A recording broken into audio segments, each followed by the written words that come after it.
Brosur halaman 3 masuk ke halaman 4 di surat Al-Baqarah ayat 225. Allahu la ilaha illa huwal hayyul qayyum la ta'khudhuhu sinatun wa la naum lahu ma fis samawati wa ma fil ard man dzalladzi yashfa'u 'indahu illa bi'idnihi ya'lamu ma baina aydihim wa ma khalfahum wa la yuhituna bi syai'in min 'ilmihi illa bima syaa wasi'a kursiyyuhus samawati wal ard wa la ya'uduhu hifdhuhuma wa huwal 'aliyyul 'azim. Allah tidak ada Tuhan yang berhak disembah melainkan Dia yang hidup kekal lagi terus-menerus mengurus makhluknya, tidak mengantuk dan tidak tidur. Kepunyaannya apa yang di langit dan di bumi. Tiada yang dapat memberi syafaat di sisi Allah tanpa izinnya.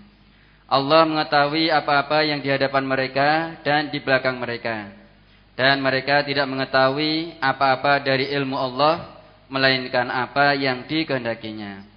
Kursi Allah meliputi langit dan bumi, dan Allah tidak merasa berat memelihara keduanya, dan Allah Maha Tinggi lagi Maha Besar.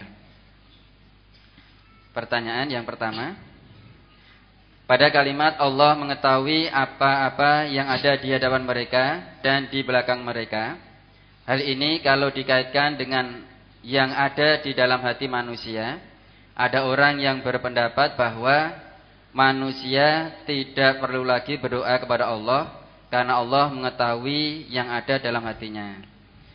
Kemudian yang kedua, ada yang pada umumnya orang menyebut ayat ini dengan ayat kursi dan ayat mengusir jin dan syaitan. Apakah betul, Ustaz? Betul, itu ayat kursi lah, tadi disebut kursi itu. Ya. Wasi'a kursiyuhus samawati wal ard. Itulah maka disebut ayat kursi. Ya, karena itu menyebutkan kursi Allah meliputi langit dan bumi. Itu ayat kursi itu betul. Ya kan? Nah, terus Allah mengetahui. Ya, nanti maka tidak usah berdoa, Allah sudah tahu. Ya memang sudah tahu. Maka kalau kamu tidak berdoa sudah tahu, kamu tidak butuh dengan Allah itu tahu. Maka tidak pernah berdoa. Ya. Doa itu kan permohonan.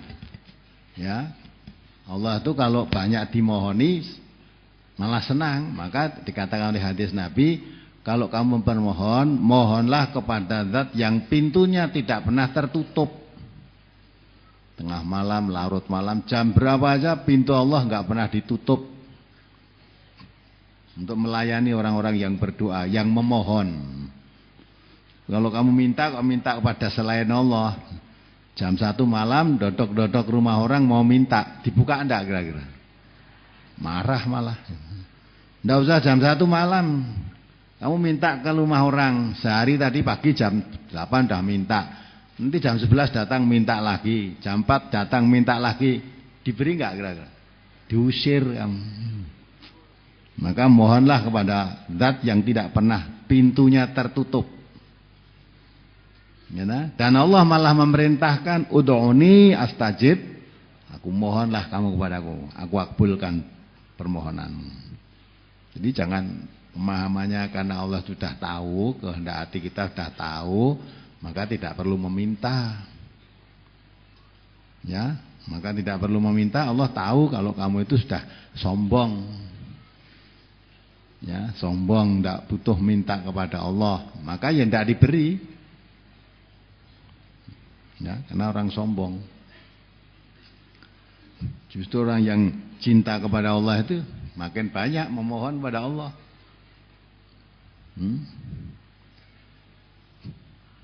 Maka orang-orang yang dicintai Allah itu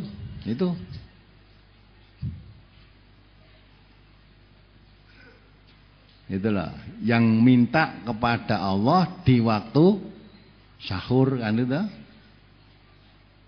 Coba dibaca surat Al-Imran tuh. Zuyyina lin-nasi hubbus syahwati minan nisa wal banin wal qanatiril muqantarati minadz dzahabi wal fiddati wal khailil musawwamati wal an'am wal as. Dzalika mata'ul hayatud dunya wallahu indahu husnul ma'ab. Nah, terus ini ayat berikutnya. Qul a'unabbiukum bi khairin min dzalikum. Nah, itu coba dibaca. Ayat 15. Surat Al-Imran surat ketiga ayat 15. Qul a'unabbi'ukum bi khairin min dzalikum lilladzina taqaw 'inda rabbihim jannatun tajri min tahtihal anharu khalidina fiha wa azwajum mutahharatu wa ridwanum minallah wallahu basirum bil ibad. Terus satu ayat lagi. Alladzina yaquluna rabbana innana amanna faghfir lana dhunubana wa qina adzabannar. Oh, satu lagi. As-sabirina was-sadiqina wal qanitina wal munfiqina wal mustaghfirina bil ashar. Ya, itu. Katakanlah, inginkah aku kabarkan kepadamu apa yang lebih baik dari yang demikian itu? Yang demikian itu maksudnya yang disebut dalam ayat 14 tadi. Rasa kecintaan pada wanita, pada anak-anak, pada harta kekayaan yang banyak, jenis emas dan perak, harta dagangan dan sebagainya. Nah, ini ditunjukkan oleh Allah. Maka kamu saya tunjukkan yang lebih baik dari itu semua. Apa kata Allah? Terus? Untuk orang-orang yang bertakwa kepada Allah, pada sisi Tuhan mereka ada surga yang mengalir di bawahnya sungai-sungai. Mereka kekal di dalamnya. Dan mereka dikaruniai istri-istri yang disucikan serta keridhaan Allah. Dan Allah Maha melihat akan hamba-hambanya. Nah, itu yang lebih baik. Karena ayat tadi ditutup itu kesenangan hidup di dunia. Ya, kesenangan 8 macam kesenangan tadi diterangkan itu adalah kesenangan hidup di dunia. Sekarang apa kamu mau saya tunjukkan yang lebih baik dari semua itu? Nah, ayat ini Allah menunjukkan, yaitu bagi orang-orang yang bertakwa. Kalau kamu ingin mendapatkan kesenangan itu, yaitu orang-orang yang bertakwa. Lilladzina taqaw inda rabbihim, di sisi Allah nanti jannatun tajri min tahtihal anhar. Di sisi Allah orang yang bertakwa akan diberikan surga yang mengalir di bawahnya sungai-sungai dan dia khalidina fiha, kekal selamanya di situ nanti. Ya, wa azwajum mutahharatun wa azwajum mutahharatun wa ridwanun minallah. Nah, diberikan jodoh-jodoh yang disucikan oleh Allah. Ya, jodoh itu ya kalau suami ya istri, istri ya suami gitu lah.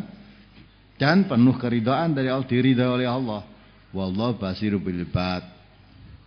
Allah mengetahui kan hamba-hambanya itu Allah mengetahui. Itu semua yang diberikan oleh Allah kepada orang yang bertakwa. Lah siapa orang yang bertakwa itu? Nah, ya tadi. Terus yaitu orang-orang yang berdoa, ya Tuhan kami, sesungguhnya kami telah beriman, maka ampunilah segala dosa kami dan peliharalah kami dari siksa neraka. Terus? Yaitu orang-orang yang sabar, yang benar, yang tetap taat, yang menafkahkan hartanya di jalan Allah, dan yang memohon ampun di waktu sahur. Nah, mohon ampun. Jadi orang yang bertakwa itu orang yang suka memohon ampun kepada Allah di waktu sahur. Ya, kalau orang itu Allah tahu tidak pernah mohon ampun, ya bukan orang yang bertakwa. Orang yang bertakwa cirinya antara as-sabirina was-shadiqin. Ya. Wal qanitin wal munfiqin wal mustaghfirina bil ashar. Orang yang sabar, ya, itu yang takwa itu orang sabar, orang yang selalu benar, orang yang qanitin, orang yang tetap tunduk patuh kepada Allah, ya, wal munfiqin, orang yang menafkahkan hartanya di jalan Allah. Ya, wal mustaghfirina bil ashar, orang yang memohon ampun kepada Allah di waktu sahur. Maka doa itu penting, ya. Kita mengatakan ad-doa mukhul ibadah. Doa itu otaknya ibadah, otak benaknya ibadah. Jadi orang yang tidak pernah berdoa, ibaratnya tubuh ini tidak punya otak. Ada kepala, nggak ada otaknya, tidak berfungsi kan? Nah, maka doa mukhul ibadah. Kuncinya doa itu adalah sebagai otak benaknya ibadah. Ya, maka mohon kepada Allah itu penting. Justru itu menjadi ciri orang yang bertakwa, banyak berdoa kepada Allah. Kalau orang yang tidak banyak berdoa, hatinya dikering. Jadi cara pemahaman seperti itu tidak benar. Karena Allah sudah tahu apa isi hati kita, maka tidak perlu doa, Allah sudah tahu, sudah. Doa sudah tahu. Mungkin kita doa saja kalau yang kita mohon tidak tahu, tidak dikabulkan. Setiap hari kita doa, ihdinas siratal mustaqim, ya Allah tunjukkanlah saja yang lurus. Kamu mohon saja tidak pernah tidak pernah dikabulkan oleh Allah, karena yang kamu mohon kamu nggak paham. Mintanya siratal mustaqim. Lah siratal mustaqim itu apa? Tidak paham. Lah minta ditunjukkan ke jalan yang lurus kok dengan ngaji malah nggak suka. Padahal siratal mustaqim itu Al-Qur'an. Malah kamu jangan ngaji Quran nggak suka. Ya, baru dijak ngaji aja nggak suka, bagaimana diajak ngamalkan? Kalau diajak mari dipanggil ikuti Quran, bal nattabi'u ma alfaina alaihi.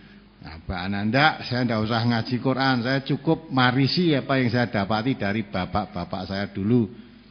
Ya jadi minta siratal mustaqim. Ya. Nah, itu kan tidak pernah dikabulkan kan? Karena kamu minta siratal mustaqim seperti apa enggak paham. Kamu mohon ngucap karena tidak paham yang kamu ucap saja tidak dikabulkan, apalagi tidak mohon.